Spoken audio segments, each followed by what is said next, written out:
And we're back. So, you don't like the new feng shui, huh?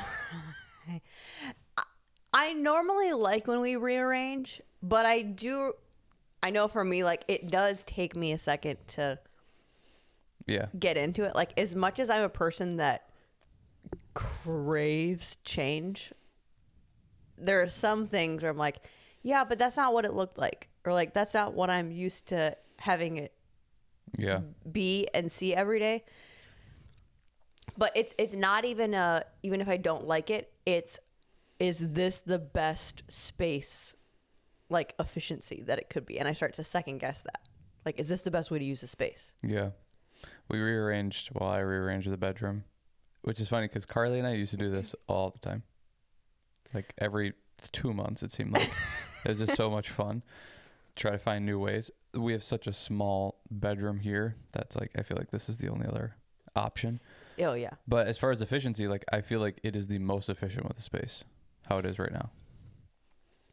Like, the other way was so much more cluttered and crammed, and walkways aren't open and all that kind of stuff. It just, like, didn't really make sense to where how it is now, I think, makes way more sense than what it was before. It does. I think moving your furniture around, weird. It is such a, like, what they say, like, the feng shui, the energy of the room. Like, your stuff just starts to get, like, stale. Like, the energy just gets stale.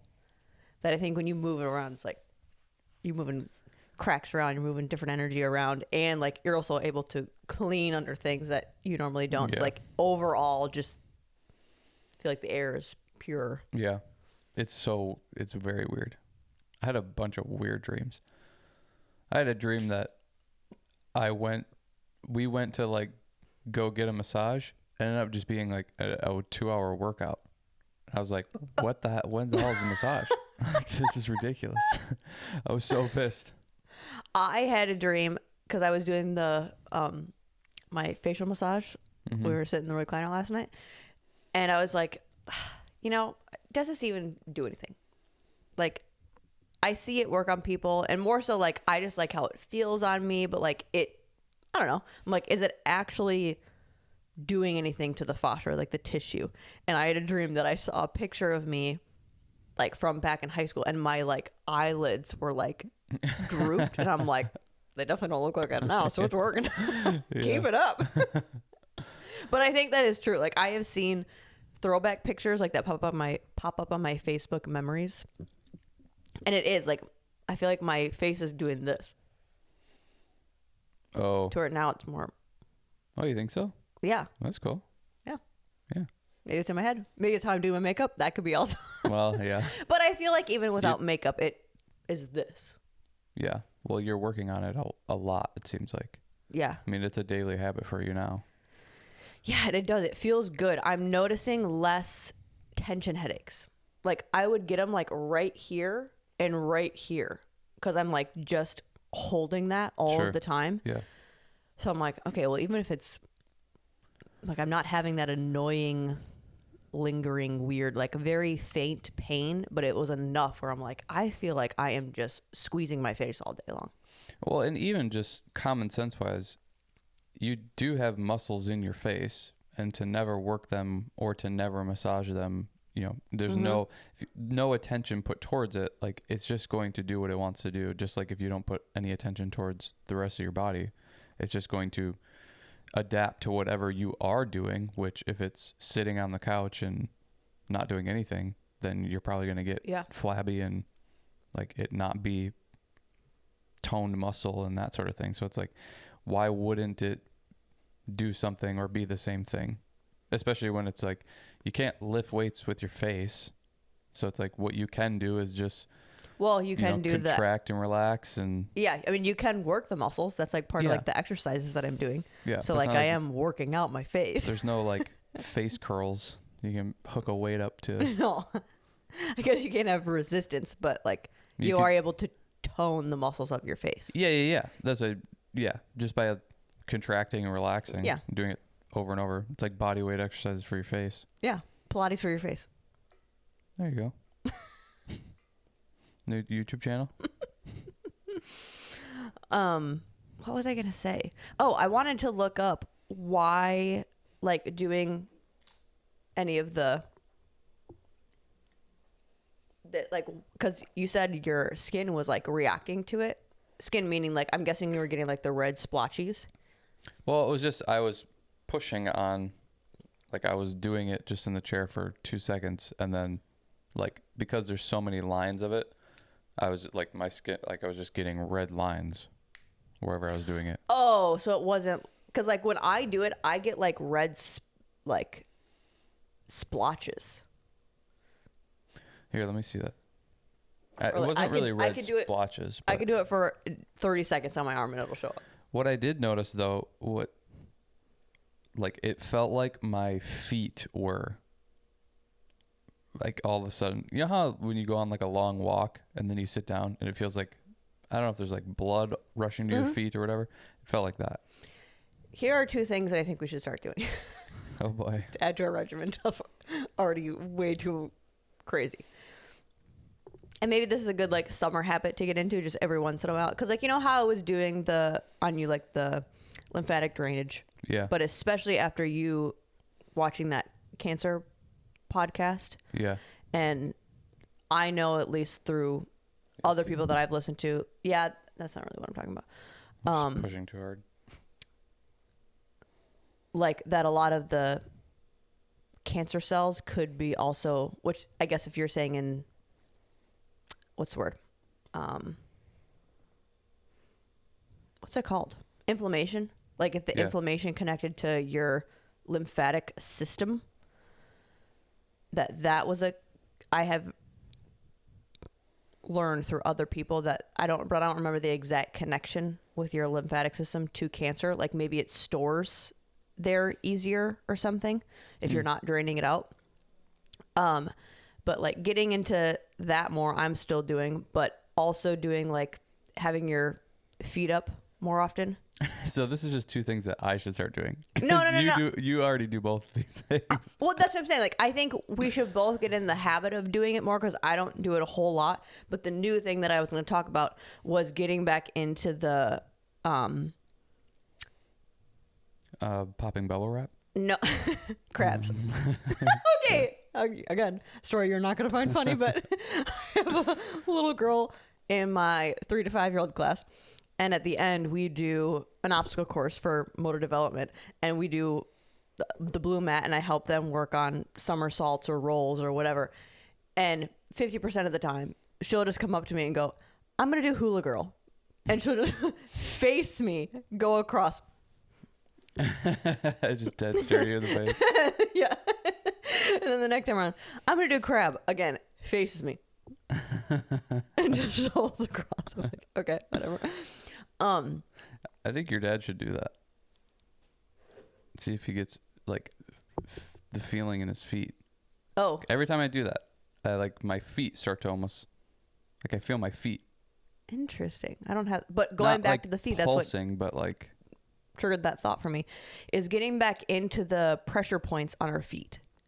Remember we were doing that very slightly, like one night we did it like once. we did it for a half hour one time 3 years ago.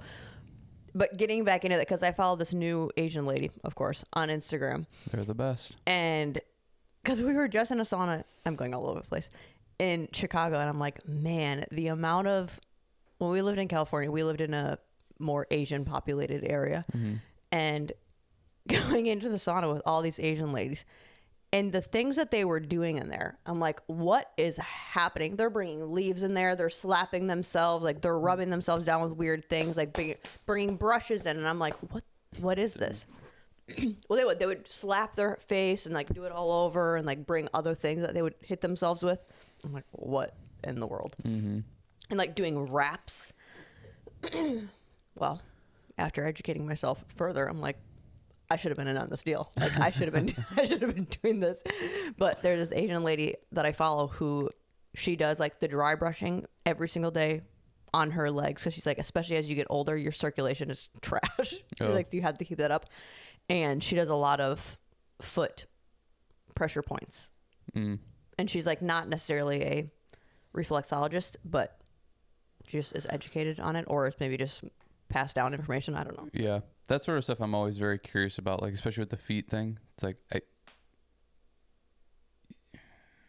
I don't know what the long-term goal of it is, so maybe that's part of my problem, but like it just seems like yeah, of course, if you press on my feet, it's going to hurt in certain spots. And even then, for me, like it's not that crazy. Oh, really? That I'm like, I don't ever like do that and get that done, and then I'm like, oh my God. It's like, no, you just pressed on a spot for a little while, and now I walk away and I don't feel any different. Yeah. With the feet, I'm saying specifically. It's not necessarily that I feel a difference. It's more certain points on my foot. I cannot believe how painful it is. Yeah, and see, I don't have that. There are certain points where I'm like, Yeah. I have to like be very gentle with pushing on it. Otherwise, like it will seize up my whole spine with how painful it is. And I'm also very like, I want immediate gratification. That's why I'm like, that's funny with this, that I feel at my feet right away. So then you like. So it's like, if I did that and I didn't feel anything or notice anything, I would never do it. I probably still won't ever do it. But if I see it sitting there, I might grab it and do a couple lines and then be done. But you sit there for 10 hours doing it. I love doing the dry brushing all over because afterwards I feel like I'm tingling. Really? Mm-hmm. Yeah, I feel like I'm tingling. But I don't, this is my own hypothesis. I feel like I do not have good circulation in some areas because I get those really purpley, and it's not the veins that are varicose. Yeah, it's not those, and it's not necessarily the patchy ones, like the spider ones. But even since I was a kid, like it's like you can see the veins in my legs if I'm paler skin at that time. And my feet are always cold. My hands are always cold. Mm-hmm. I'm like, well, I mean, doing that stuff, it's like just continue to see if that works or helps, or yeah, it's like you might as well do it. It's not like it's gonna hurt you. You know what I mean? Like. Right. Yeah, it's like, well, what am I going to get? Smoother skin? Well, yeah. More exfoliation? As long as you're not, like, brushing so hard that skin is coming out, like, I don't know. Sure. You know what I mean? Yeah. Like that. Like you said, like you're bruising. Yeah. But with, like, I feel like a lot of people compliment your skin to where whatever you're doing must be working. Going back to the face wash thing too, the face wash that you're using, all of this sort of stuff. I know a lot of people saved that video on TikTok. Yeah. So people want to know. People natural. Care about their face. I actually want to post a video on TikTok of me making that and the sunscreen because I'm almost out of the sunscreen, so I need to make a new batch of it. And I think I figured out like a good people want to know ratio. Those things. I don't have any cool stuff like that. I don't make anything. I think like I don't know. People don't really comment on my body skin. My face, yes, but that has been a new arrival. I really don't want to, but I would also be curious of like doing a before and after of me doing the face wash for like a year. Yeah. Because just I really didn't. Happens. I didn't notice the change. I just hate washing my face. I just don't want. I don't like brushing my teeth. You know, like I don't want to take the 10 seconds. Well, it's longer than 10 seconds. See, I'm the opposite. I hate not washing my face because it just feels like I have dirt. Like it just feels like there's a texture. I don't like having the texture. I want it to be like. Yeah. Smooth. Yeah, super smooth. And that, with the face wash that I'm using, it's like, it just feels creamy. I love it. But and that's the other thing. I don't know if I would like feeling like something's on my face. I don't really, because I'm thinking about like going to bed or during the day I'd be fine. But it's like, if I'm going to lay down and go to bed, I don't want you could stuff on my face. Wash your face in the morning and then just leave it. Like it would absorb enough into your skin throughout the day. Because your face doesn't really get oily like mine does. What? Am I screaming? You haven't met me? I'm super oily. I'm super oil boy. Compared to me, though, I guess we wouldn't know, but like my face, like I don't know. We don't sit there and compare oily faces. I guess this part of my face remains dry no matter what I do. Yeah. It just loves to. Yeah. But then my forehead gets really oily. Yeah, same with my forehead. But I don't know. I don't really notice if I just wash my face and then leave it. I don't think you would feel like there's something on your face. Because I put the sunscreen on afterwards then. For me, I just compared to other face wash, like when you are done washing your face, it's like my face is just, there is nothing there, and I like can't even move it around because people the skin love is that so feeling tight. though. I like the tightness of it for sure. But it starts to get like itchy almost when it's super dry, to where that's what I like with my face washes. I don't have that. Yeah. I feel like it's probably it's the opposite of what people generally know to be like clean, feeling clean. The feeling clean is feeling like stripped away and dry, to where having something like on your face. Although, you know, so many girls use like moisturizer, that they're probably used to that feeling of, and then they put it on afterwards. Something being on their skin and like whatever. I'm crazy because I don't put full body lotion on. Like most girls would be like, what? Sure. Yeah. Like you just get out of the shower and dry off. Yeah. That's weird to them. To me, I'm like, there's something about like keeping your natural oils on your body. Mm-hmm. Like, I think that is an important thing that we don't know enough about yet. And maybe somebody does, and I just haven't come across it. But I think stripping that away every single day and then like putting something artificial on, I just can't imagine that's long-term good. I can't imagine it is either. That's what worries me about the face wash stuff. Because again, we've had this discussion on here multiple times. Is it aesthetically better looking? Potentially, but the health of the skin, it's like, just because it looks aesthetically better doesn't mean the health of it is better. Yeah. Well, and that's where listening to that one dermatologist on Huberman was kind of interesting, because it kind of confirmed my hypothesis on it, because that's what I was watching it for more of my scalp health, and kind of explaining like your skin is different in different areas. So like you can't treat your body skin like you can your face, like you can your scalp. Like all of them need a different protocol, because they all release, like they all have different styles of pores. They're all going to be releasing different types of oils depending on where it is in your body. That's interesting. So like even one area might release more salty sweat compared to others. And that's also depending on where you sweat. Like some people really sweat in their scalp. I don't. So they're going to need to be washing their hair maybe more than the other person, because that sweat then, or the oils, start to build up as bacteria. Yeah. So then it's just like bacteria that's sitting on your skin and festering. That it is some oils, but depending on how aggressively it comes out, you're also just building up bacteria on your skin. Yeah, that makes sense. So he said, like, even for washing your face, it's going to be dependent on the person. If you're a more oily person, you might need to do it more frequently, because yes, you are stripping the oils, but you're also stripping the bacteria. But you're needing to also have the internal balance as well. Like a lot of skin, even scalp, like everything skin health is gut related. Sure. So like, yeah, you could put all the effort and money into your skincare, but if you're eating trash, it's not really going to do much. Yeah. And he said most of the skincare that you see out there is terrible.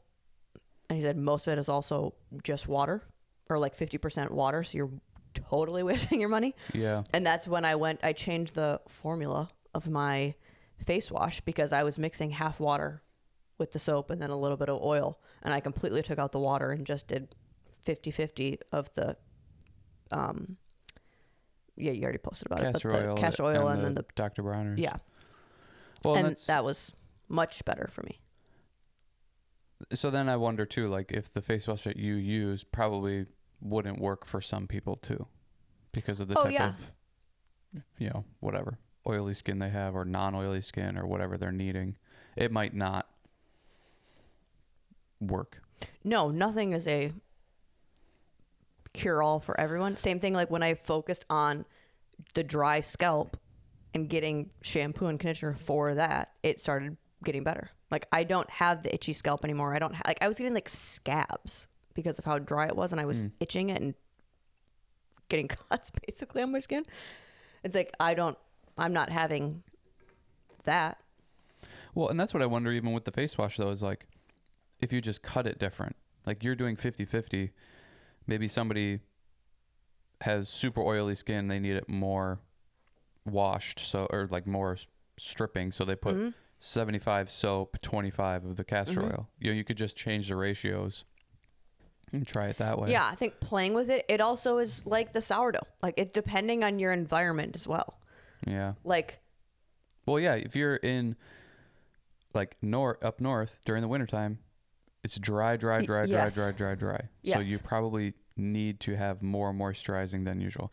If you're down here in Florida, you probably don't need to have as much because it's humid most of the time. Still in the wintertime, like it probably gets more dry than when it is in the summer or spring, summer, fall, but you just adjust the ratios. Yeah, adjust accordingly to that. Or like when we're traveling, like me and Carly were talking about, we use the same, she has the mixture of the sunscreen. And I was like, I feel like it's not absorbing into my skin as much, because she's like, I can put that on and put makeup on. And I'm like, man, I feel like it sticks, like it's still too thick of a layer of oil to where I wouldn't be able to do that.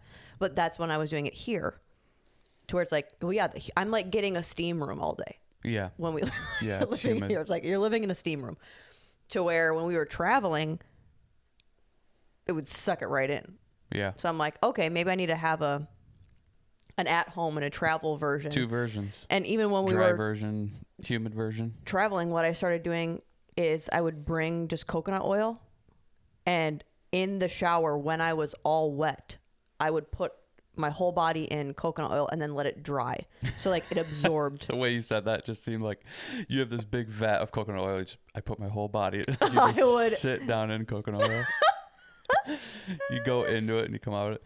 It's like that Dune scene where the guy goes into like the oil. Yes. Comes out of the oil. I would love that. What a series. I would love that. But yeah, I started doing that because I was like, I am getting so freaking dry, and I don't do lotions, but I noticed that when I do that with my face, if I leave it wet and then put the moisturizer, aka my sunscreen, it absorbs in a little bit more, so it doesn't leave that oiliness on the top. Like it almost sucks it in with the water. So I was doing that all over my body with the coconut oil, and I kind of actually really like that protocol. Yeah. But yeah, I would be curious with you using that, because I was just washing my face the whole time, but I didn't, like I said, I didn't notice the difference until I stopped. Yeah. So it would be cool to kind of track it on purpose. Yeah, especially me starting from zero. I never wash my face unless I'm in the shower. Yeah. But you don't even wash it every time you shower. No. Yeah. Rinse. I rinse my face. Yeah. You do have decent skin from afar. Like up close, everyone, you can definitely see some stuff, but sure, everybody. Yeah, I guess I just don't even know what good skin is supposed to be. Right. So I'm like, I see the lizard people walking around. I'm like, well, that's not good skin. It's people that are so tan. Yeah. And whatever, or like smokers when their skin gets wrinkly and gets whatever. I'm like, I don't have that, so I feel like I have good skin. I don't know. You know, another basic thing for skin, which everyone says it, but it is so stupid how real it is being hydrated. Oh yeah, like, of course. On the work weekends, I try to focus on the water just like normal, but I'm drinking the normal amount of water that we have, but I'm having also more coffee and more stripping foods. You're having more stuff that is dehydrating you. It is crazy. Like I have the frown lines that I'm working on, but I have them on the work weekends. It's like I aged 5 years. Like they sink.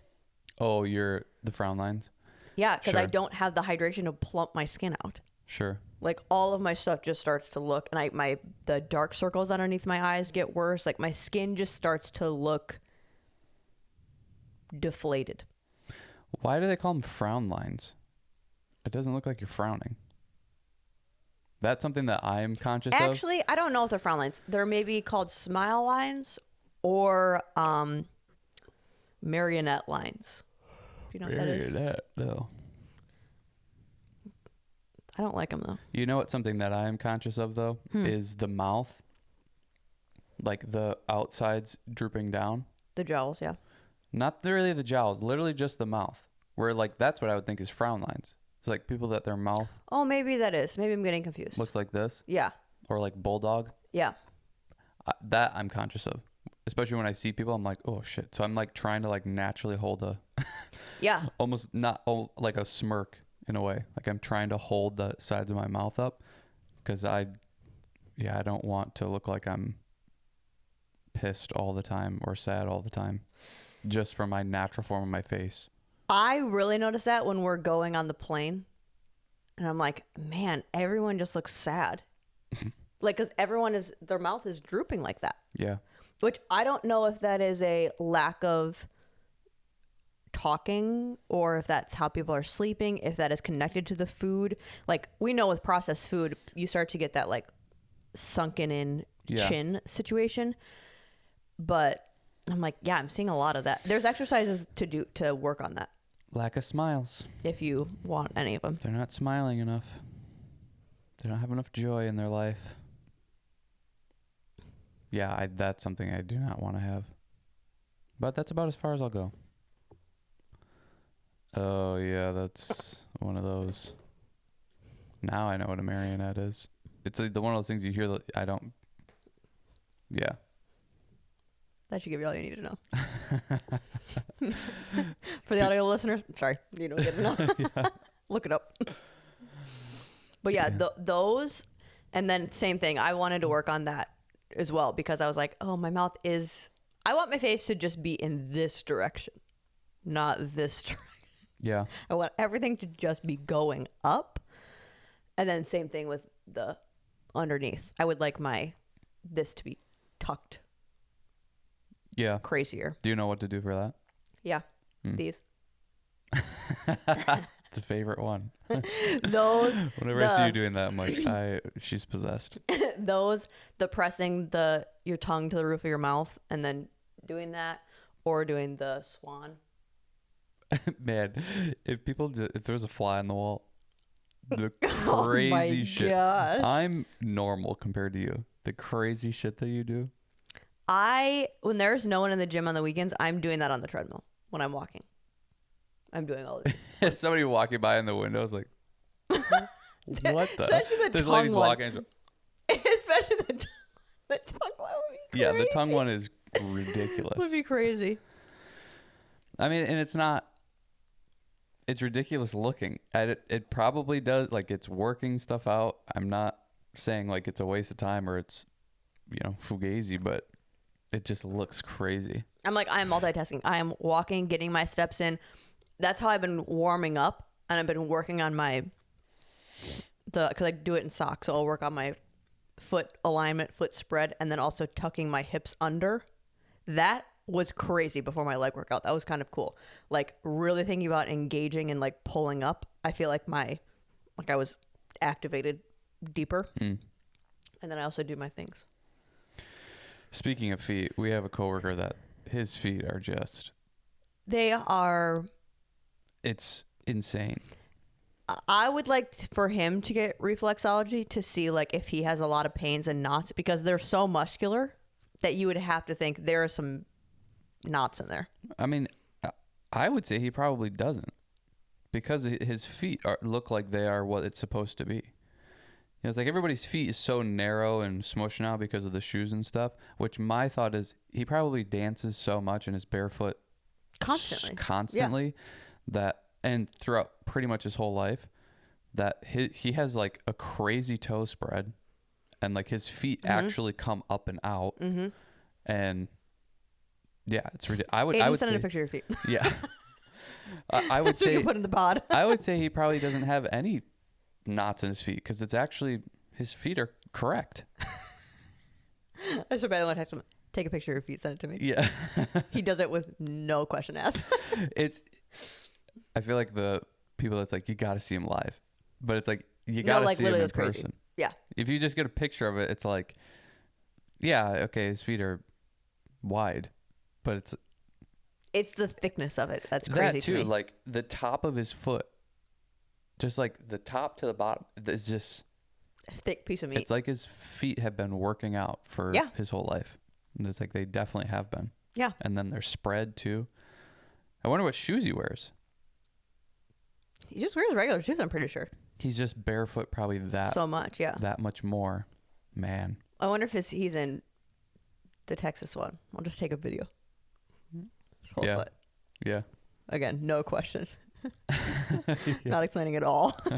Like, it's fine. You don't need to know. Yeah. That's one thing I want to outlaw in the dance world. Shoes. Shoes? Yes. Jazz shoes? Hey, I'm all for it if that means getting rid of tap. No.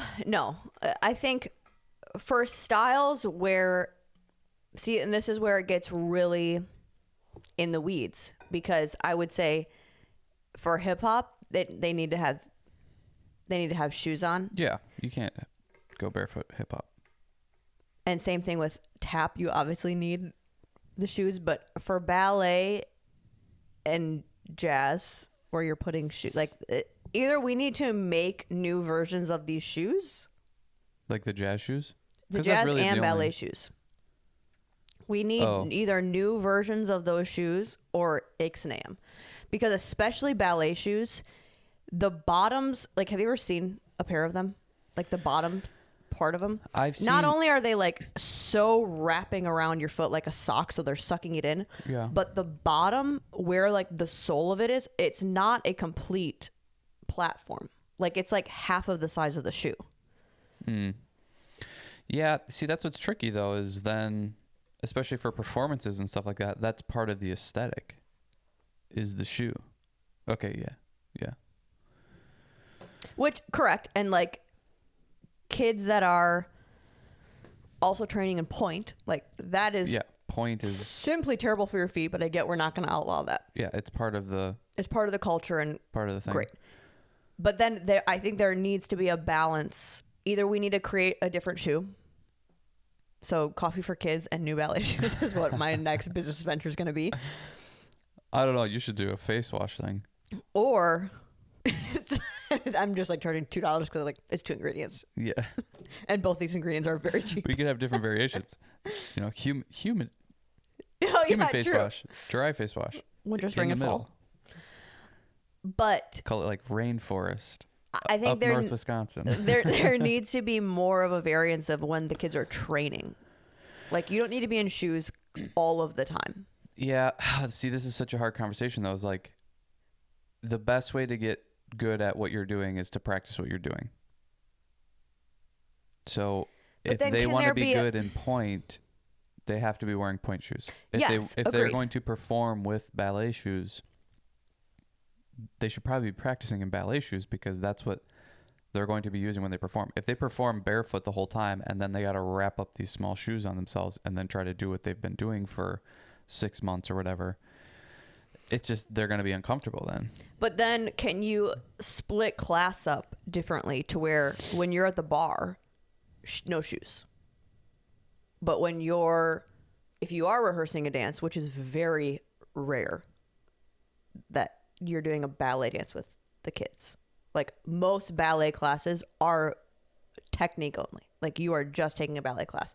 Most of them, you're not even performing. Like, if you're in a regular studio, you're not performing in the recital. Like, this is just for the foundation. And whatever.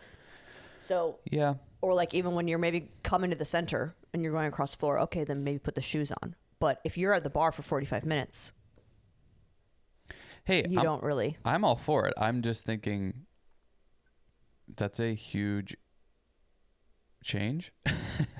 I know. Like, if they do perform at, I would say yes for a majority of kids for sure. But what if some of these kids are like pre-professional or get professional?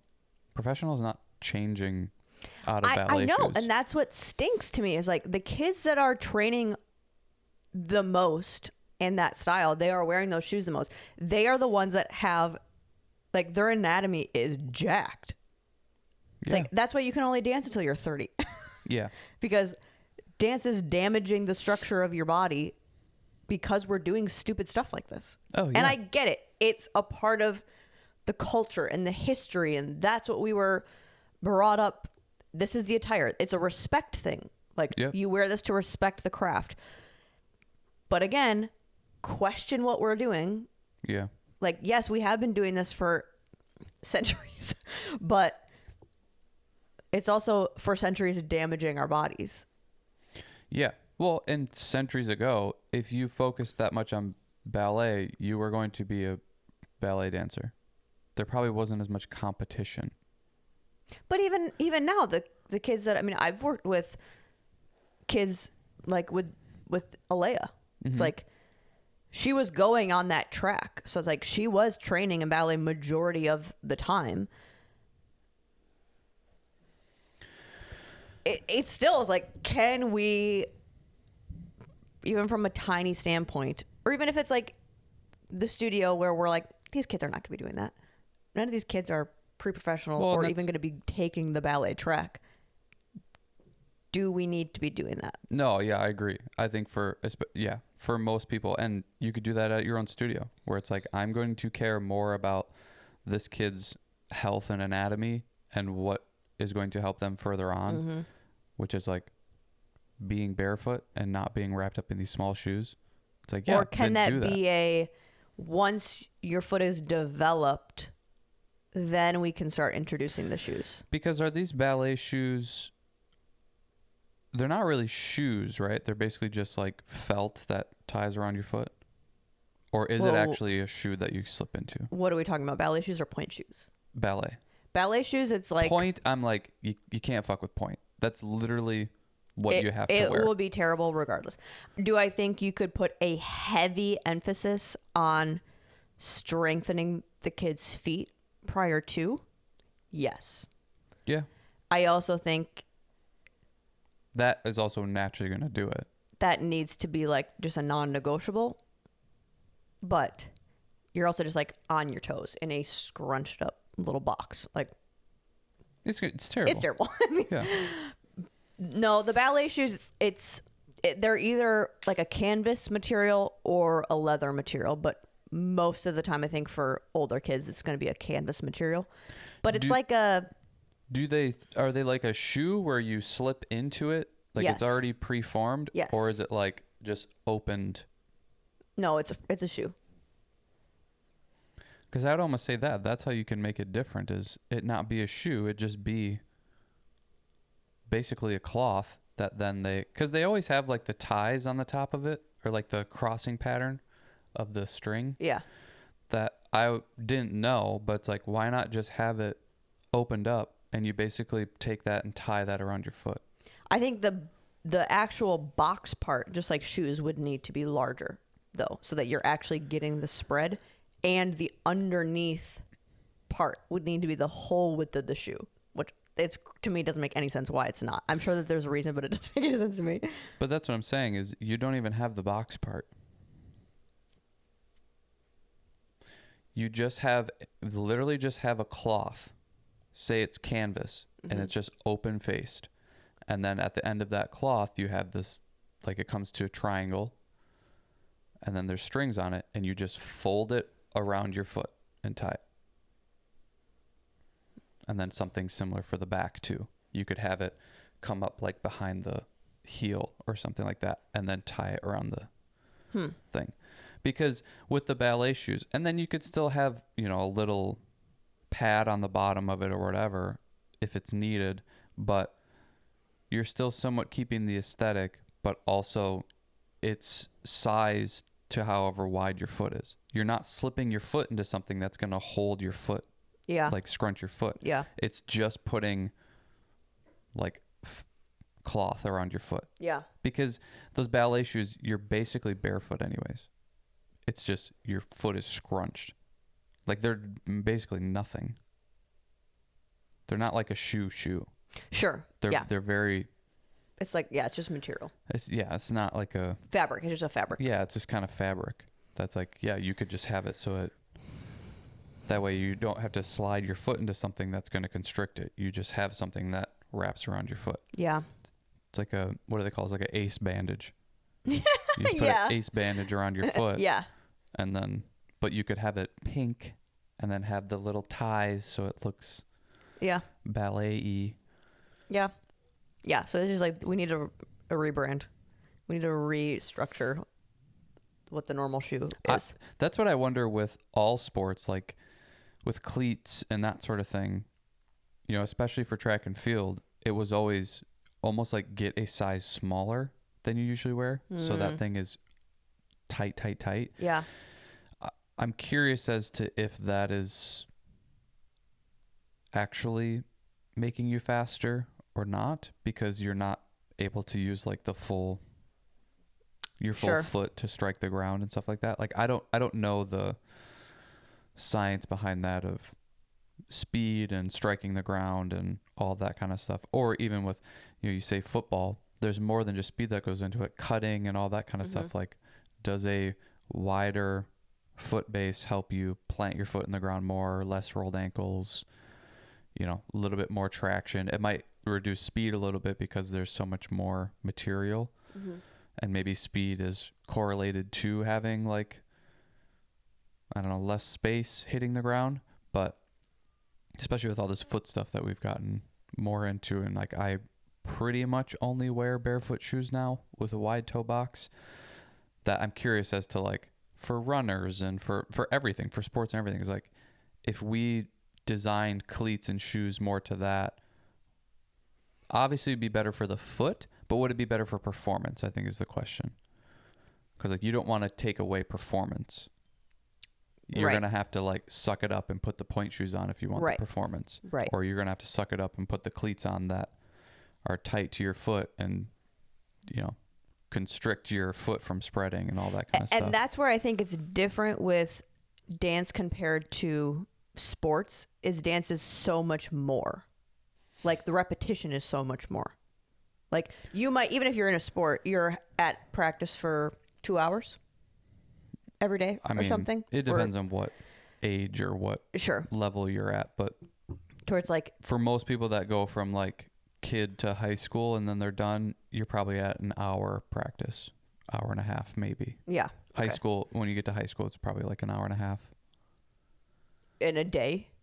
Yeah. Yeah. Yeah. Yeah. So it's during like the season. Dance, you could have a 3-hour ballet. Yeah. In a night. And like you said, the repetition, I feel maybe like not 3 hours. if That's you're dramatic. If you're doing dance, maybe not doing dance right, but at least the ballet part of it, like you're doing mostly technique and you're drilling the same thing for quite a while, that takes a toll on the body. And you're drilling the same thing from when you're 3 to when you're 18. Yeah. Like it's the same movements, you just get more refined with them, but like your body is still doing the same thing. Yeah. That I think that's why it just jacks us up. Oh yeah, when your posture's, stemming from the feet feet are screwed up, and then what is it doing all the way up? Yeah, for like my feet, like when I broke my bone, and then they had to look at it, they're like, what is happening? The structure of your foot is whack. Yeah. I'm like, but they look pretty when I point them. It's like, yeah, but you got a bunch of bones in not the correct places. Yeah. And I'm like, I didn't do anything besides just dance on these. Right. And they have formed them to be this way. Yeah. And now what's up with my ankles? What's up with my knees? Like I want to look, I should look up the Squat University guy to see if he has any pictures. Like what is your leg supposed to look like?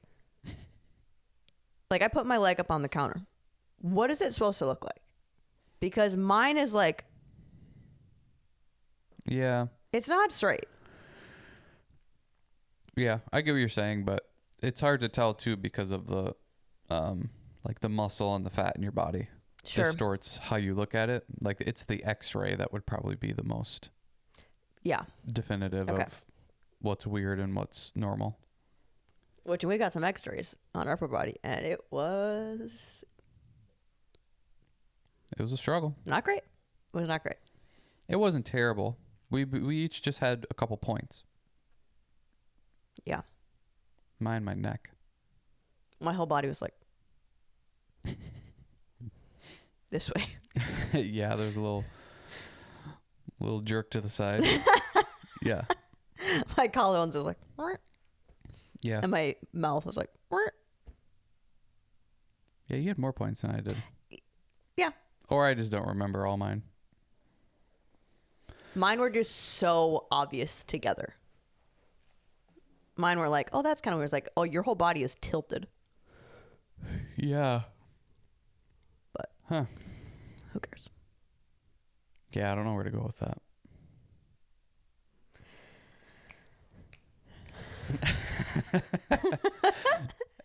Do something. Speaking of dance, these pants, every time I wear these pants, I just want to dance. It's very interesting how fashion comes in and men don't like it and then it goes away. Those pants. Do they do anything for my figure? Absolutely not. Well, I want to move. It's just so weird. The stuff that comes in and is popular and then it goes away. I think that's why men were so happy that yoga pants came in, because it's like finally something that's good for us. Sure. And then you will go to fucking track pants that men wore in the 1980s, and that's the new fashion.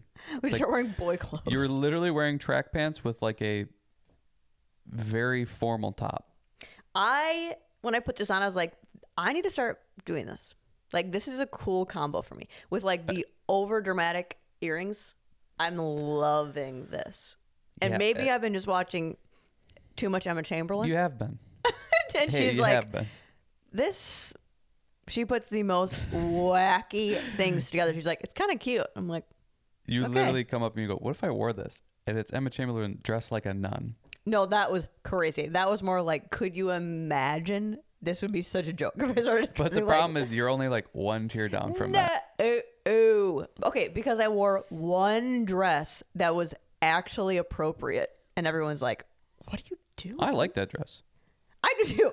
I didn't have any problems with it. I could be wearing a string, and they're like, "That matches you." And then I wear something that like is modest, covering everything up, and they're like, "What is this?" Yet they're all in wearing track pants every day. Well, I think they were just used to me showing.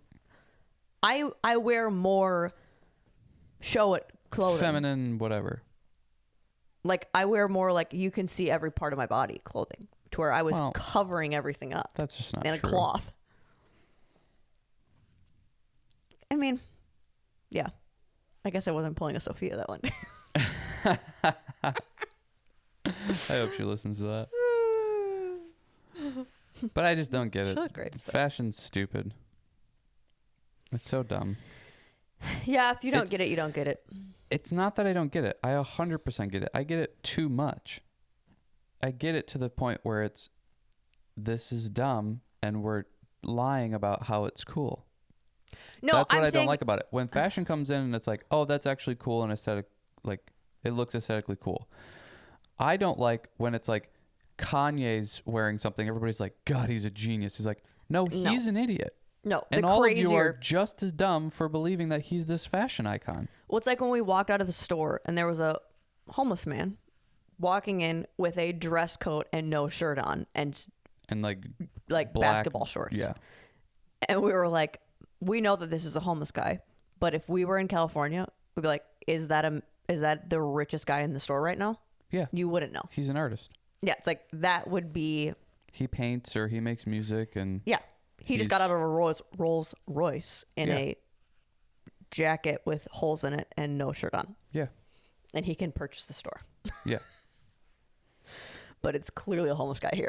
That's why I don't like fashion, is everybody's just lying about how stuff is cool and it's not. I agree. The reason why I said you don't get it is you don't like understand putting on something like this is like makes me feel like I want to dance. Like you don't connect to the feeling of the clothes of like this makes me feel a little bit more put together and business like, and I want to like attack things. Like some things I feel more like I want to work out in this. It like gives a different personality. I get to change who I am depending on what I'm wearing. Where you're like, mm-mm. I don't need to change who I am.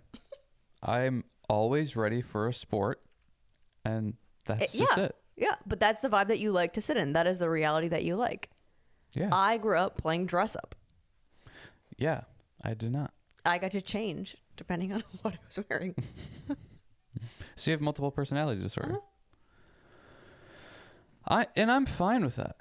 What I'm not fine with is when we start wearing track pants and say this is the coolest thing ever now. And it's not. You look like our dads. I feel like very rarely do I put something on and I'm like, this is cool. I'm more like, this is crazy, but I'm kind of into it for me. Like, I'm not declaring that I think this is fashionable. There's nothing more than that attitude that I hate. What? I hate that, like, this is whatever, but I'm into it. I hate when people do that. I do that with so many things. It's kind of whatever, but like, it's a vibe. I'm going to puke all over the place. Oh, okay. Don't be that person. I am that person sometimes. And maybe you just don't like it, but it's okay. Stop being that person. You're not that person get the sentiment. At home in Florida. I get that sentiment, though. Like, it doesn't make sense, and it doesn't make sense why I like it, but I really like it. Then just say, yeah, I don't know. I just like it. Don't like make it this like, I don't know. It's just like a vibe. Okay, I get that. Stop saying vibe. I get that. Unless you're Vibe Dance Studio. Stop saying vibe. I am that way, and I do talk that way, but I get how cringe it is because that to me is like the football players like celebrating.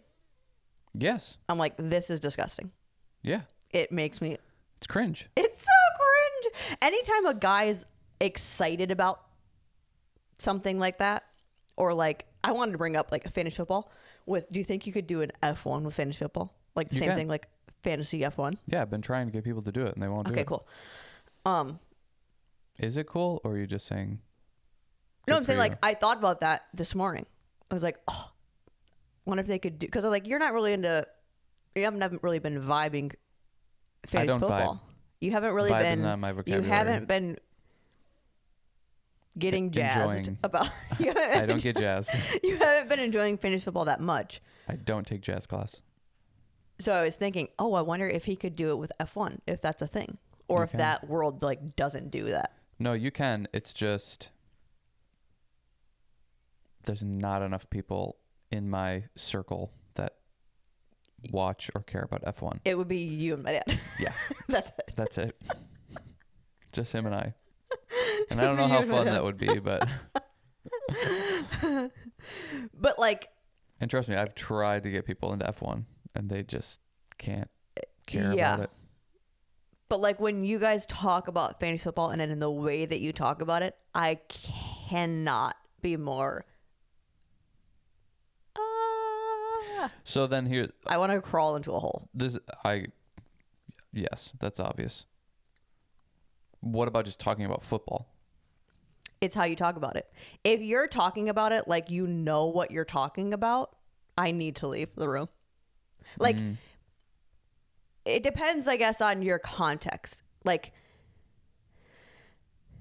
if it's Bustin' with the Boys talking about it, it does not gross me out. Well, no, because I'm like, you obviously know what you're talking about.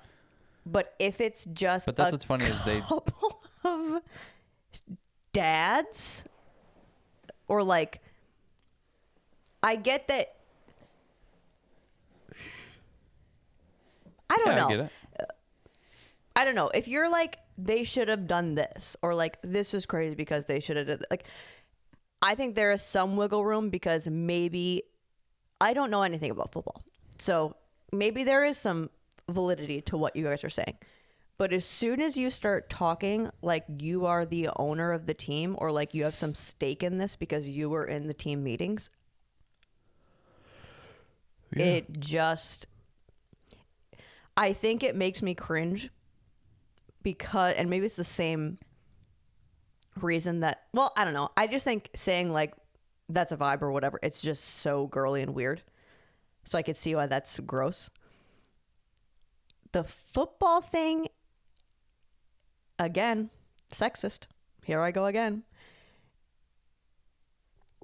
It gives the element of, oh, your life is so boring, you have to talk like this. Because, like, this is giving you the meaning of control and, like, I know what I'm talking about. And it just is cringy because it's fantasy football that I don't know anything about. So, like, I can only see it for the very baseline of what it is. That's like, oh, this means a lot to you. Or, like, you're talking like this means a lot to you. And I'm not saying you specifically. This is like the fantasy football world, I feel like. That's pretty much the same way I feel about you guys saying it's vibe and so fetch and all that shit. It's like you are just before we were born. You are just you have never heard someone say that in your circle. You are just fitting this image that you think is cool. And that's correct. So that's cringy. why I thought it was the same kind of it's gross. Not authentic. It's yes. You're trying to fit the part. And I want to puke. Yes. It is the same. Yeah, I hate it. It's the same cringiness. Yeah, totally. Because anything that's like words that are in right now. Yeah. It's like, oh, you're trying to be in right now. And that's how I feel about the fashion thing. You're just trying to be in right now. You're not doing something because you like the look for you, or it's something that you just enjoy wearing and it's comfortable or whatever. It's like, this will come and go and you won't wear it again. It's I'm not just like because that. It's in. I feel like I hold on to fashion stuff because I'm just like, this looks good on my structure, or I think it does, and maybe it doesn't. I think it looks good, so I will just keep wearing that. Like, I don't really adjust. I more adjust based off of what I think feels cool, looks cool. What am I enjoying the comfort of wearing? I don't necessarily go with, this is in right now, and then I won't wear it, or this is in right now, I'm going to wear it. It's more like, I maybe see it. I'm like, oh, that would look cool on me too. And then I'll start doing it. You keep clothes for too long of a time. So, yeah, I believe that of you. Yeah. I don't buy clothes enough to be in with the style. No, you don't. I can't. You don't. But somehow you find a way. You steal track pants from somebody. I don't steal them. Well, it's just funny that every new trend that comes, it's always you going to your dad like, hey, do you wear these? That's all every new trend is. It's just our generation of dads that still has old clothes. Yeah. Like, hey, can I get those track pants? Because that's new girls' fashion. Yeah. I don't get it. Just be yourself. That is being ourselves, though. Stop. No, it's not. It's you trying to be like everybody else. My personal self looks cool in this. Sure, maybe like, for these you. are my grandma's earrings, and I think they look cool. But the only reason that you started wearing track pants is because other people started wearing track pants. Yeah, because I saw them on other people. I'm like, oh, that looks cool. Yeah, stop doing that. Everybody. But what if I think it? What if I like it and it looks cool? Like, I feel cool wearing them. Because it doesn't. Okay? It doesn't look cool. It looks dumb. All these people with track pants and then like a leotard on. Hey, that is, yeah. You're crazy. Yeah. Also, like, when we're talking about dance, I can't see what you're doing. The lower half of your body. Because these giant track pants. Aesthetically, it takes out everything. I don't know. Yeah, I'm right again. I don't know. So you want me to do hip hop with a leotard and tights on? Yeah. No, it would look ridiculous. But that's because it doesn't add. They're not. I mean, they are wearing those for hip hop, but they're wearing those for ballet, for jazz, for everybody's wearing them for every single style. Yeah, I don't know. Got out of that one. I don't know. Got out of that one. I don't know. I know. How long have we been going? An hour. Oh, man. Okay. Let's do your stuff. No, that's okay. We can end it. I'm fine with you going. How about I just hit with the hot facts? The Sure. crazy ones. So I have been aggressively listening to everything Erica Komisar. She is, and I looked it up what her actual title is. I keep being like, she's like a therapist or something. But she is a family psychiatrist, a psychoanalyst, and a clinical social worker. An author. But she's awesome. She is everything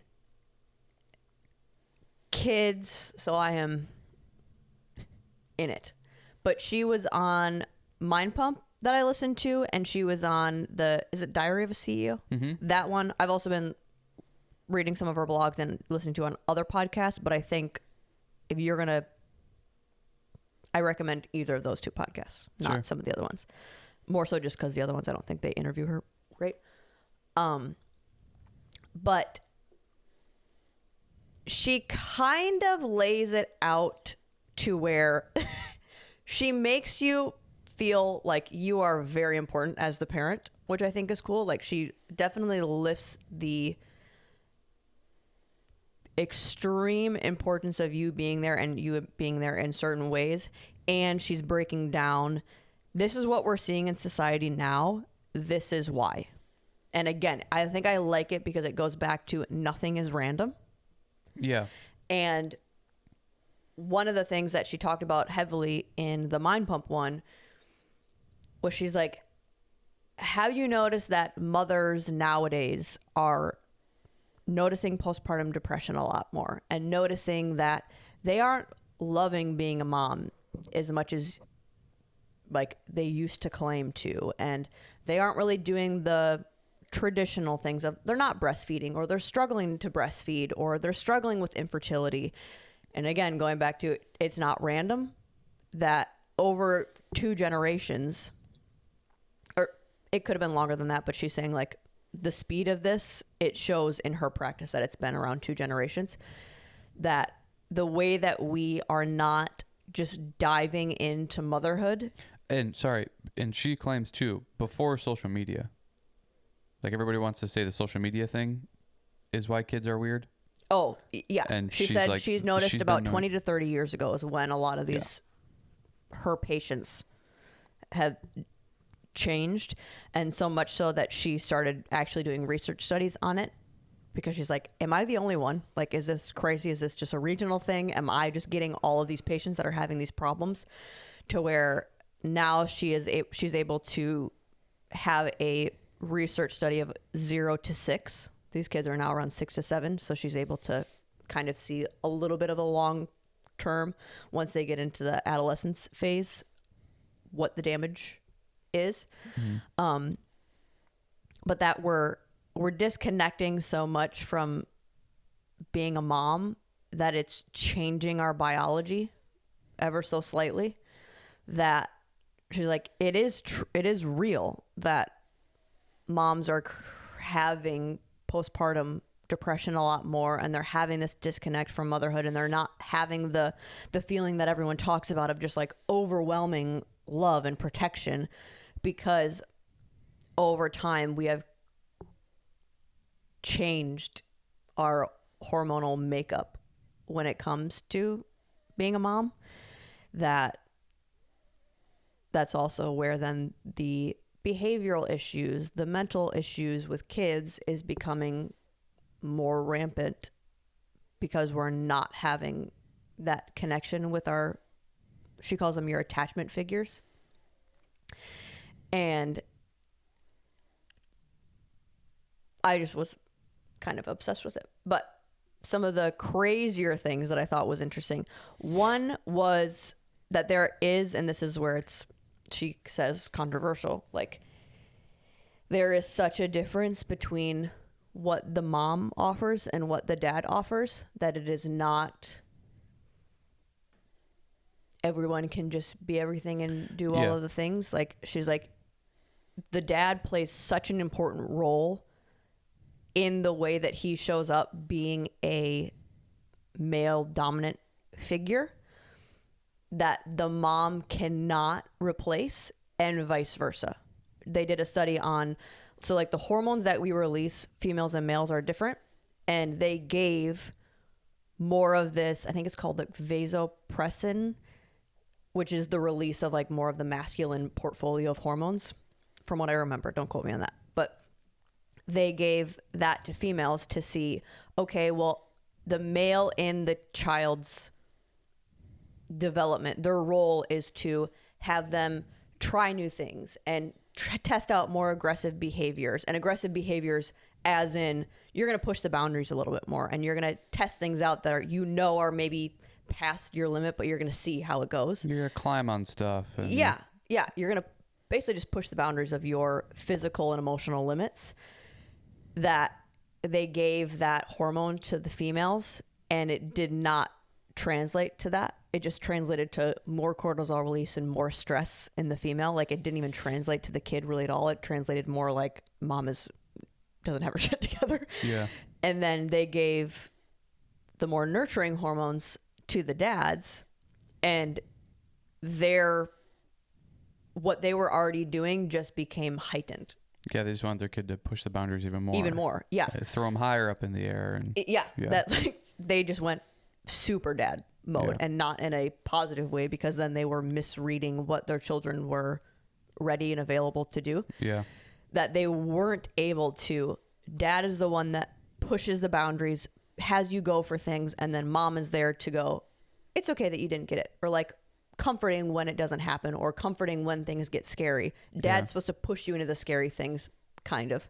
And then mom's supposed to be there for the comfort and support, and to build that safety net for the child, that they are willing to try and go for different things. Like, you just cannot have a mixed bag of both. Yeah.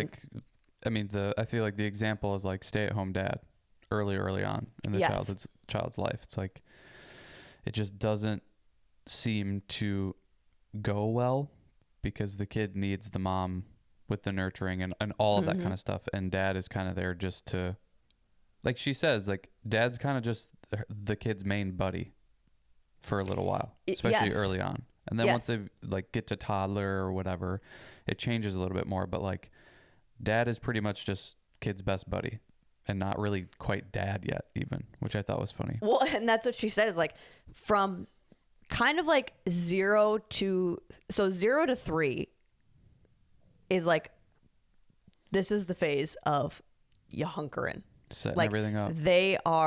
She explained it like a garden. Like 0 to 3 is when you are just letting everything grow, and it will grow at a rapid pace. Like we said in the last episode, 0 to 3 is when their brain is developing the most that it will in their entire life. So you're just allowing everything to just bloom and blossom and flourish. Then once it gets to 3 to 9, I wrote it down.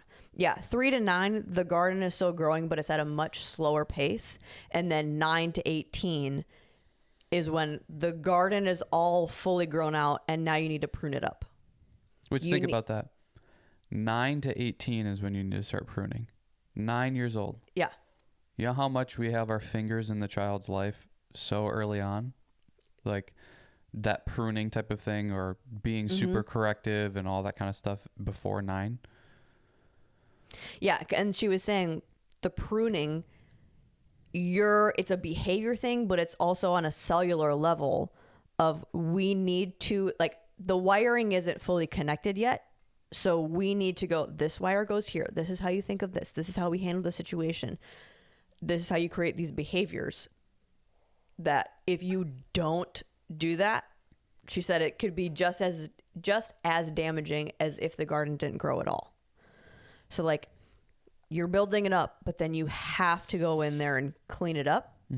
And from the 0 to 3, it's so based off of their environment through the whole phase, that you are their whole environment from 0 to 3. Like they maybe really aren't around other kids or around other things, that then 9 to 18, you're a part of their environment, but you still need to kind of understand and set them up to, if they are going to school, if they're in sports, if they're going to move away at 18, like whenever that all starts to happen, you are not their sole thing, that making sure that that is still supporting what you want your child to develop in. What was I going to say with that? It's very mother dominant for 0 to 3. Oh, but that's what I was going to say. So from 0 to 3, like mom is star of the show. Like you need to be in there doing all the work. The dad is more so there for the mom to be helpful so that she can maintain what she needs to in order to be there for the baby. That after that, or especially when a second child comes into play, that's when the dad is like, kick it into gear, because then you need to take the second child and go, we're going to continue to develop you. The first child. You take dad takes first child. And then dad is also extremely important when they get to that age where you're like, okay, this is where we're starting to push the boundaries. Like you're able to do a lot more and handle a lot more. Come to me. Yeah. And it's so not just behaviorally, like it's such in our biology that we need that you're creating that attachment with your parents, and then especially with your mom, that if you don't develop those things, brain wiring, it turns into just weird behaviors as they get older, mental issues as they get older, because you don't have that feeling of safety to such a neurological level. And it's even like carrying your baby around more and having more skin to skin, and not doing the putting them in a separate room while they're sleeping and letting them cry it out and sleep training. Like there's so many things that I think we do that's like, where was the science behind that? Like, why did we make that switch? Yeah.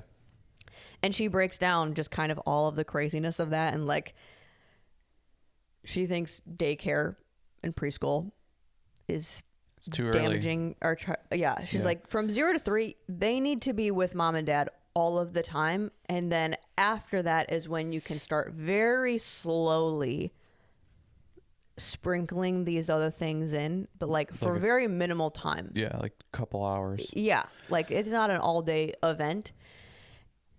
And she's like, and I get that that's a luxury thing for parents to be able to do that, but her thing also is like, when you have a newborn or you have new kids, this is not the time where you're going to be thriving in life. Like you are not going to have the new house. You're not going to have the brand new car. You're not going to be going on vacation all the time. This is where you kind of need to hunker down and live very simplistically so that you are able to be with your kid as much as possible. Yeah. Well, and this is why too, like she says that she's trying to be a voice like to Congress of, we need to pass better maternity leave type stuff. And she's trying to push that of like, whether getting that extended and longer or whatever, I'm not sure, but she's trying to have it be more of a point of moms need to be home for much longer than they are from their job when they first have a kid. Well, because this is part of the problem, if not the biggest part of the problem of where society has gotten to now, is moms not being home with their kid for the first 3 years. Well, and she's able to bring, like, these other countries that are doing this, their suicides are down, their crime is down, their test scoring is up. Like, their overall society is thriving economically and just socially. I mean, in certain ways. It's like, sure, they also could be living we're still smoother and eating better. U.S. is still the economic superpower. Sure. So it's like, sure, but that maybe comes with a cost of we're only focused on that and not focused on raising good people. It's like sure, our data points maybe look really good, but the civilization here as a whole could be crumbling underneath because people are making Karen videos. Right. Well, we might be economically thriving because we also have moms working until they're 45 years old. That's something that she said, that when she first said, I was like, oh, that's great. But then she's like, that's disgusting. And I'm like, oh yeah, it is kind of weird. She's saying a lot of law firms are now putting into place where they're paying for their female employees to freeze their eggs. Yeah. And I was like, oh, that's great. They're supporting them freezing their eggs. She's like, yeah, but also like that should not be the main protocol is you freezing your eggs. Yeah, they're basically saying like, don't like worry. That should be last resort. Yeah, in a way. You'll work for a long time, and we'll freeze your eggs so that you can eventually have kids. But their whole plan is hopefully they don't. Yeah. But she also works when she's like, when we have a couple come in that, you know, is a same sex couple, she will say who is going to be the dad and who's going to be the mom. Mm. Like you have to decide that from the jump, which I think is also interesting with non same sex couples, like being clear in the role that you play. Which is so not today's advice or thought process. No, because I'm like, even for me, I think sometimes can have a more like dominant personality. Well, okay, maybe I won't be with my own kids, but like. You can. In the work environment, yes. Sure. But. With kids, you don't think I would be that way? No. Okay. Well, I guess that's fine. That's good. Because I was like, oh man, maybe I need to like calm down on that a little bit so that it doesn't. You just spice it up a little bit. I was like, oh, that's interesting to even decide that in every relationship. Like, this is the role and this is okay. Like, this is your thing. Like, this is what you're going to provide and this is what I'm going to provide. Well, I think, yes, but I think it still should be, you know, mother is mother, father is father. Because like you said, even just the hormonally thing, it's like we can't get around that. The mom is going to secrete certain hormones that go to the child and child back to them of like, this is the relationship and this is what it needs to be, and same with the father. Yeah. So it's like you can't be like, well, mom's actually the breadwinner and dad's not, so dad's going to be stay-at-home dad. It's like that's not how it's going to. No, like, it's not going to work as well as it should, being in the reverse. No, and that's what I'm saying is more like, and you're the mom and this science, right? Like this, you're the mom. This is kind of what goes with your role. You're the dad. This is what kind of goes with your role. Not like, well, I can do it all. I'm tough. And like, I can be tough on them and I can be the one that makes them push the boundaries and I can have them, you know, woman power thing. It's like, you can just be like, no, not my job. Yes. Like you are there for, like she gave that example too of, you'll notice like if a kid falls and the dad is around, the dad's always like, oh, you're okay. Get up. It's all right. It's fine. Trying to like, you're fine. Push the boundaries type of thing. Yes. Everything's okay. To where then the kid, if that happens around mom, like the mom's like, oh, are you okay? And nurturing. And it's like, you need both of those. Yes. But it's funny that that's a natural response from both mom and dad. And then at the same time, like that's probably that's the roles that you should try to sit into from what she's saying. Yeah. Is like, dad should be doing that.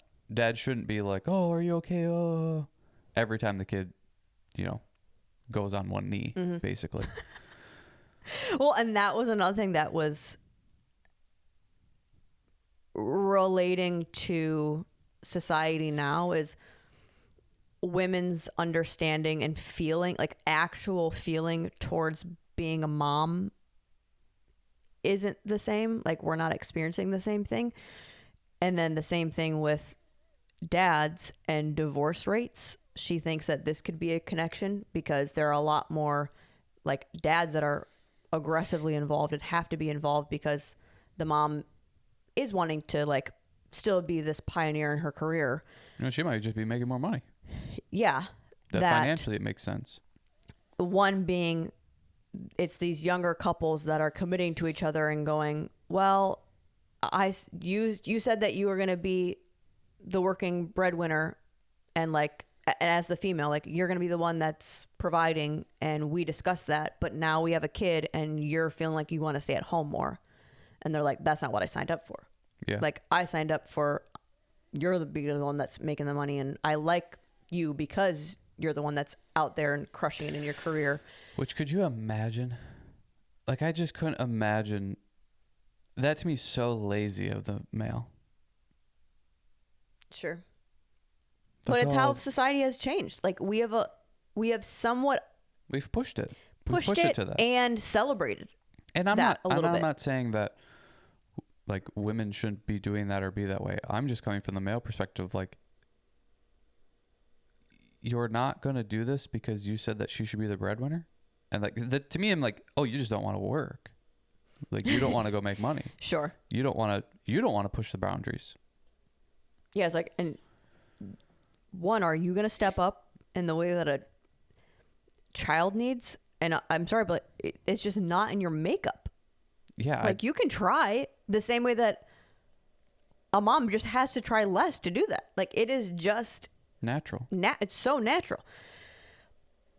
But so she thinks like that could be a part of a divorce issue because you're making claims that you just shouldn't be. It should be more like, do we want to have a kid together and then let's see what happens? Can we create systems and plans for every scenario? And when men are with the child more, their testosterone levels drop because it is like the biology way of, well, you're the attachment figure here, so it needs more nurturing. So you got to bring the aggression down. You got to bring the testosterone down to be able to deliver that.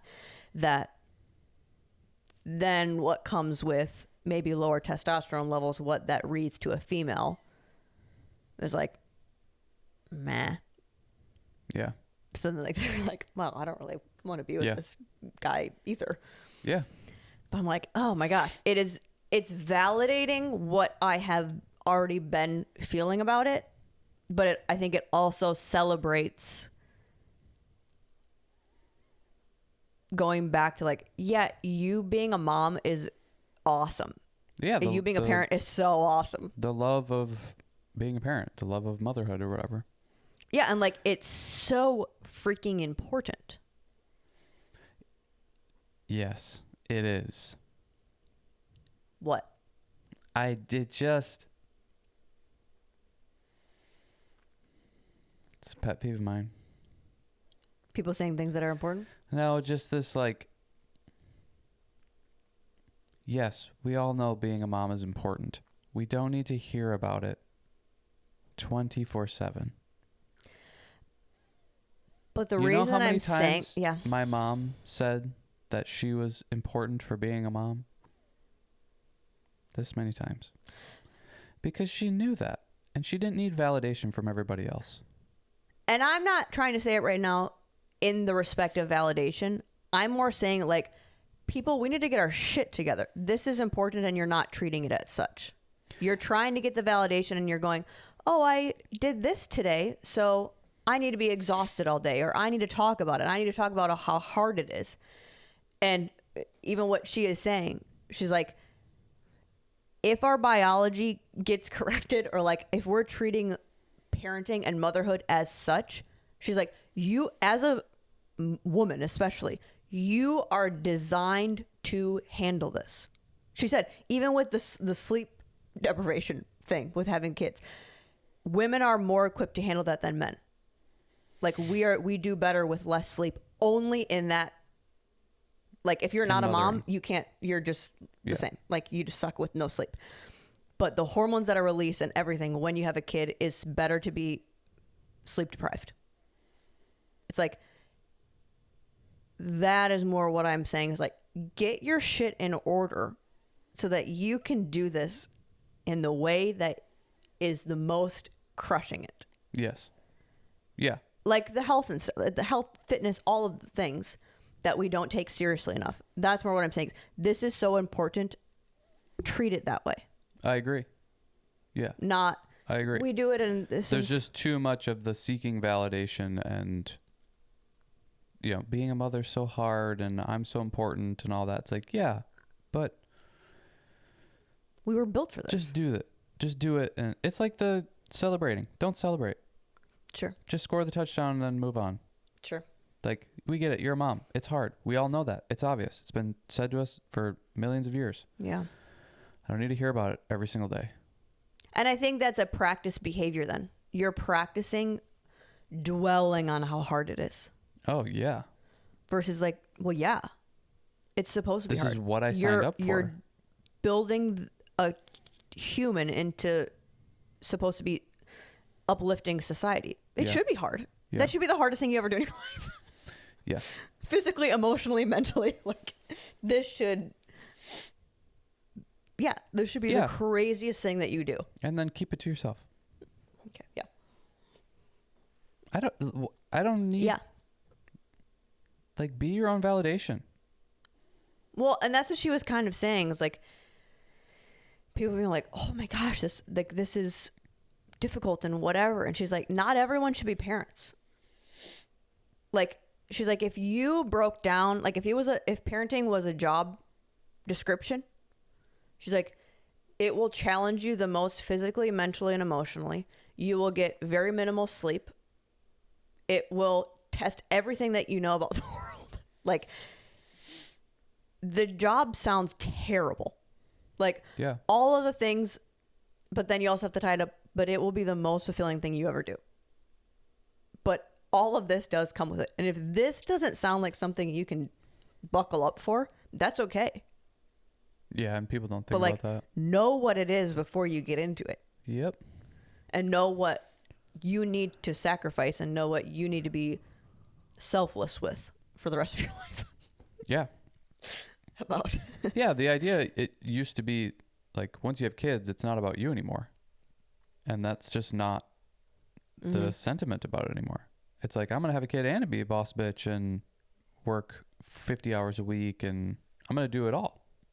It's like, oh, okay, well, now all of our kids suck. Great. Mm-hmm. Because you're not prioritizing being a parent, mother or father. Well, and she's even saying that that's not even when the kid comes, but prior to. She's like, you cannot have an emotionally stable child unless you are that way. Oh, and you have to have your shit together in order to allow them to be that way. Yeah. And that's what she's saying. Like, mental disorders are not hereditary. The only one that is hereditary is schizophrenia. So that's like interesting. ADHD, depression, anxiety, OCD, all of that, it's developed. It could be developed in the womb. So like, you potentially could be born with the precursor of it, but it is because, and I know it sucks, but it's because what the mom is experiencing could be doing that. She's like, ADHD is connected to the mom having too much release of cortisol. That would be one. Two, being the reason why it's great to be around mom 24/7 is you're trying to eliminate, there's a part in your brain that will then release your stress hormones, but it's like a specific thing that, like a piece of your brain that gets developed. I can't remember what the actual structure of the brain is. From 0 to 3, you want to make sure that basically doesn't get developed in the brain. And by doing that is close to your attachment figures, because then they won't need to feel stressed because they know that you're safe. Yeah. Or you know that the baby will know that it's safe. Babies that don't experience that, and they basically are developing their stress hormone too early, they're releasing cortisol in a system that is like, this is too foreign. So then that will cause brain issues, as well as just overall behavior question marks all around, because it's basically like a baby was stressed before they were supposed to know what stress is. Mm-hmm. That all of those are developed and it's not hereditary, but you have to be aware of what you're doing. Yep. That's which is hard. Little hot button-y there. Yeah. Tough to swallow for some people. Yeah. Yeah. Well, and that's what he asked too with the career thing. He's like, you have an incredible career. How did you do that and have 3 kids? She's like, I did it later. She's like, most of the people in my circle, they didn't really reach their peak in their career until they were mid-40s. And she's like, you can do it.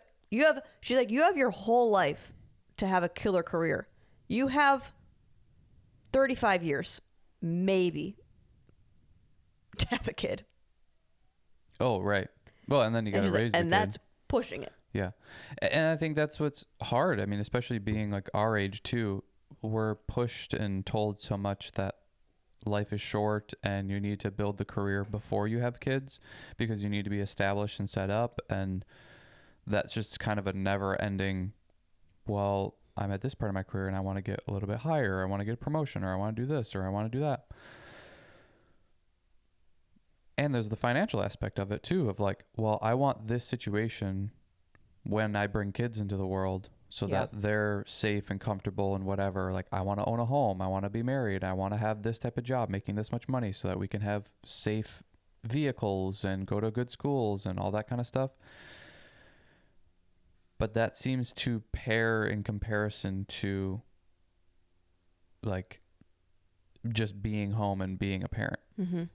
Like the owning the home, the nice car, the great schools, the amount of money that you have so you can get your kids whatever they want. Like that doesn't have as much of an effect as you simply being home and being a parent, being the primary attachment figures, doing that all correctly and all that kind of stuff. So like her having a career afterwards, I'm also like, that's so much smarter because she's so much smarter now. You know, it's like, think about how much smarter people in their 40s and 50s are than 20s. Well, and especially like, parents after that. We're idiots.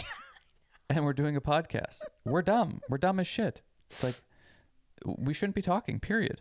But here we are. And like, now you're going to go have kids. And your primary focus should be that. You know why? Because you're dumb. You're a dumb person. You're in your 20s, early 30s.